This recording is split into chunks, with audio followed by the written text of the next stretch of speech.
Episode की शुरुआत में हम भरी हुई सांसों से कुछ लोगों को भागता हुआ देखते हैं और उसके बाद हमें पता चलता है कि वो असल में एको, लूका, सिल्विया और ब्लैक हैं। और जैसा कि हमने पिछले एपिसोड में देखा था कि हमें बताया गया था कि गवायन कहीं चला गया है और उसे ढूंढने के लिए सारे लोग जंगल में आए हैं। इन्हीं सब के बीच में हम एक चट्टान पे प्रिंस जूलियस AKA मिगेलस चट्टान पे से ही ब्लैक ईगो और बाकी सब लोगों को गवायन का पीछा करते हुए देख लेता है और वो समझ आता है कि ये सारे लोग गवायन को वापस लेने आए हैं। मिगेलस इन सब को देखकर अपनी स्वॉर्ड को उठा लेता है और वो अपने मैजिक स्पेल को रेडी करता है, जिसे देखकर हम साफ साफ पता कर सकते हैं इस बार तो काफ़ी तबाही होने वाली है। इसी बीच हम दूसरी तरफ देखते हैं ब्लैक ईगो, सिल्विया और गवायन की मास्टर यानी लूका भी वहाँ पर आ चुकी है। ब्लैक ईगो और बाकी सब लोग वहाँ पर आते हैं और सोचने लगते हैं कि आखिर गवायन कहाँ है। इसी बीच वहाँ पर एक अर्थक्वेक आ जाता है और ईको जैसे ही अपने ऊपर देखती है तो वहाँ पर हम देखते हैं कि कुछ अजीब सा ही बादलों में हो रहा है। बादलों में इन बिजलियों को देखकर हम तो समझ आते हैं कि यह पूरा काम असल में प्रिंस जूलियस का है और अब नेक्रोमेंसिया का आना पक्का है। और जैसे ही ब्लैक और बाकी सब लोग आसमान में देख रहे होते हैं कि इसी बीच दरवाज़ा खुलता है और दरवाजे के अंदर गहरे अंधेरे में हम लाल आंखें देखते हैं और ये सब और कोई नहीं, इतने सारे नेक्रोमेंसिया हैं जो कि आगे बढ़कर ब्लैक ईगो और इन सारे लोगों को मारने वाले हैं। इसी बीच हम दूसरी तरफ देखते हैं कि इन कड़कती हुई बिजलियों को रिबाका और बाकी सब लोग भी देख लेते हैं और यह देखकर रिबाका समझ जाती है कि ये नेक्रोमेंसिया का हमला है और ये बहुत खतरनाक होने वाला है। इसलिए रिबाका सारे बच्चों को अलर्ट कर देती है कि तैयार हो जाओ, अब जंग होने वाली है। इसी बीच हम दूसरी तरफ देखते हैं कि सिल्विया सारे लोगों से कहती है कि हमें जल्द से जल्द टावर के अंदर जाना होगा, वो नए नेक्रोमेंसियन तबाही मचा देंगे। और सिल्विया की इस बात पर बाकी लोग भी राजी हो जाते हैं उस टावर के अंदर जाने के लिए। और इन्हीं सब के बीच में हम इधर देखते हैं कि रिबाका और सारे बच्चे तैयार हैं नेक्रोमेंसिया से डट कर सामना करने के लिए और वो सारे लोग नेक्रोमेंसिया पर हमला करना भी शुरू कर देते हैं। और इसी लड़ाई के सीन के बीच में हमारा सीन फिर से ब्लैक पर आता है, जहाँ पर ब्लैक ईको से कहता है कि जल्दी से मुझे एक आर्क दे दो, अभी सबसे ज़्यादा ज़रूरत है इसकी। ईको इस बात पर मना करती है और कहती है तुम नेक्रोमेंसिया को नहीं हरा सकते।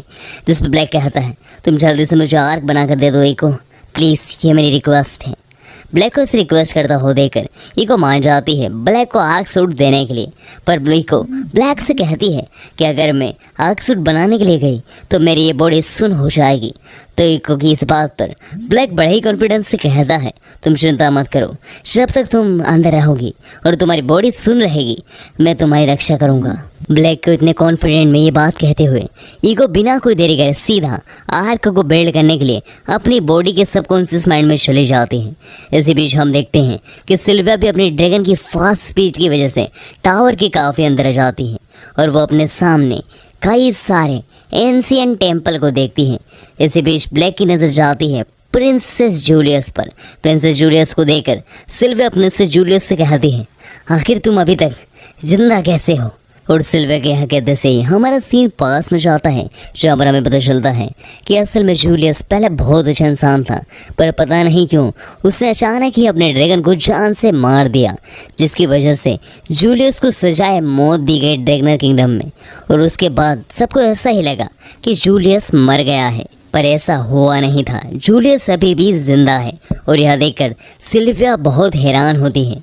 और इन्हीं सब के बीच में जूलियस हंसते हुए कहता है अब बहुत हो गई बात है सिल्विया, अब ड्रैगनर किंगडम को तबाह किया जाए। प्रिंस जूलियस के कहते से ही अचानक से पूरी ज़मीन हिलने लगती है और एकदम से पूरी ज़मीन फाड़ के एक बहुत ही बड़ा नेक्रोमेंसिया ड्रैगन बाहर निकलता है और वो सीधा ब्लैक और सारे लोगों की तरफ बहुत ही खतरनाक तरीके से देखता है, मानो वो सबको अभी मार देगा। और इसी के साथ हमारा सीन शिफ्ट होता है और हम दूसरी तरफ देखते हैं कि सारे लोगों को नेक्रोमेंसिया ने हरा दिया है, यानी वो सारे स्टूडेंट जो कि नेक्रोमेंसिया से लड़ने आए थे वो सारे लोगों की अब बहुत बुरी हालत हो चुकी है।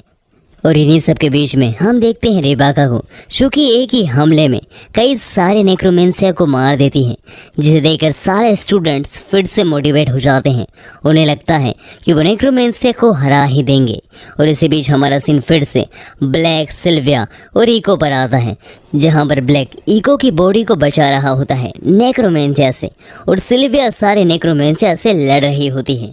पर हम देखते हैं कि सिल्विया उन सब के सामने कमज़ोर पड़ रही थी, क्योंकि नेक्रोमेंसिया की तादाद और भी बढ़ती जा रही थी। उनकी तादाद कम होने की बजाय बढ़ती ही जा रही थी, इसलिए सिल्विया भी उनको नहीं हरा पाती है। सिल्विया और लूका के धराशायी यानी हारने के बाद वो टेंटिकल सीधा इको की तरफ बढ़ने लगते हैं और वो इको को ब्लैक से छीन लेते हैं, जिसे देखकर ब्लैक को बहुत ज़्यादा गुस्सा आता है। पर वो इस समय कुछ नहीं कर सकता, ना ही उसके पास अपना पर है और ना ही अपनी आर्क, तो वो एक आम इंसान के अलावा कुछ नहीं है। पर ब्लैक इको को ऐसा उनके सामने लाचार देखकर बड़े ही गुस्से में इको का नाम पुकारता है, जिसकी वजह से इको को होश जाता है। इको अपनी बॉडी को इस हालत में देखकर बड़े गुस्से में ब्लैक से कहती है, तुमने तो कहा था तुम मेरी बॉडी की रक्षा करोगे, ऐसा वैसा। पर कुछ देर बाद इको समझ जाते हैं कि ब्लैक कैसे उसकी रक्षा कर पाता। ब्लैक की आर्क को एक्टिवेट कर देती है और इसके बाद हम देखते हैं कि ब्लैक के आसपास पूरा एक बहुत ही स्ट्रॉन्ग ऑरा जाग जाता है और हम देखते हैं कि ब्लैक अपने आर्क फॉर्म में आ जाता है। ब्लैक अपने आर्क फॉर्म में आते से ही बिना कोई देरी करे सीधा प्रिंस जूलियस पर हमला शुरू कर देता है और उसे क्लोज कॉम्बैट में काफ़ी अच्छी टक्कर दे रहा होता है। और इसी बीच हम देखते हैं कि सिल्विया भी उस बड़े नेक्रोमेंसिया से बड़े डट के लड़ रही होती है।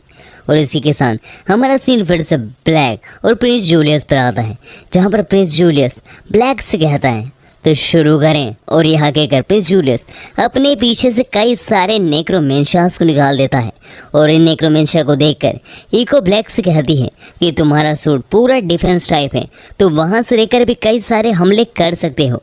और यह सुनते से ही इको की बात सुनते से ही ब्लैक अपने सूट की पूरी पावर को यूज़ करता है और जैसे उसका मैजिक स्पेल ख़त्म होता है, उसके मैजिक स्पेल में से कई सारे डिवाइसेस निकलते हैं और वो डिवाइस जैसे ही नेक्रोमेंसिया पर हमला करते हैं, नेक्रोमेंसिया पत्थर में बदल जाते हैं। और यह देखकर प्रिंस जूलियस को समझ नहीं आता कि ये क्या हो रहा है। और इसी बीच कि प्रिंस जूलियस ये सब सोच ही रहा होता है, वो छोटे छोटे डिवाइस प्रिंस जूलियस पर हमला करते हैं, पर प्रिंस जूलियस अपनी बहुत ही तेज स्पीड से उन हमलों से बच जाता है और वो सारे डिवाइसेस को तबाह कर देता है। और इतना ही नहीं, प्रिंस जूलियस सीधा उन डिवाइस को ख़त्म करते से ही ब्लैक पर हमला कर देता है और ब्लैक को कहीं दूर फेंक देता है। प्रिंस जूलियस के एक ही हमले से ब्लैक अपने पूरे सूट को खो देता है, सिवाय अपने एक हाथ को छोड़ के। सिर्फ एक हाथ पर आर्क होने के बावजूद ब्लैक सीधा बिना डरे प्रिंस जूलियस पर हमला करने के लिए आगे बढ़ता है। प्रिंस जूलियस भी ब्लैक की तरफ आगे बढ़ते हैं कि इसी बीच हम देखते हैं कि ब्लैक का एक डिवाइस बच गया था और वो सीधा प्रिंस जूलियस के हाथ पर हमला कर देता है, जिस वजह से प्रिंस जूलियस का हाथ पत्थर का बन जाता है। और यहाँ तक वहाँ पर लूका, सिल्विया और बाकी सब लोग भी आ जाते हैं, जिन्हें देखकर प्रिंस जूलियस समझ जाता है कि इस समय उसे यहाँ से जाना ही सही रहेगा। और प्रिंस जूलियस अपने ड्रैगन पर बैठ के वहाँ से भाग जाता है। प्रिंस जूलियस के जाने के बाद भी जैसे ही सारे लोग बाहर देखते हैं तो वो देखते हैं कि अभी तक सारे नेक्रोमेंसिया और स्टूडेंट के बीच में लड़ाई चल रही है और नेक्रोमेंसिया इतने दूर हैं कि सिल्विया भी उनकी मदद नहीं कर पाएगी। और वैसे भी सिल्विया का लैंसलॉर्ड यानी उसका ड्रैगन बहुत ज़्यादा थक चुका है, सिल्विया उनकी कोई मदद नहीं कर सकती। और इस जगह पर लूका समझ जाती है कि ये अब उसका समय है सबकी मदद करने का, क्योंकि सारे लोगों ने अभी तक उसकी मदद की है। और यह सोचकर पता नहीं क्यों लूका ब्लैक को लेकर चट्टान पे से कूद जाती है। इस जगह पर इको नहीं समझ पा रही थी, अगर लूका को सुसाइड करनी ही थी तो वो ब्लैक को लेकर क्यों कूदी। इसी बीच लूका चट्टान से गिरते गिरते ब्लैक से कहती है कि अगर गेविन नहीं आया तो हम मरने वाले हैं, इसलिए मैं तुमसे कहना चाहूँगी कि मेरे लिए इतना सब कुछ करने के लिए शुक्रिया अदा ब्लैक।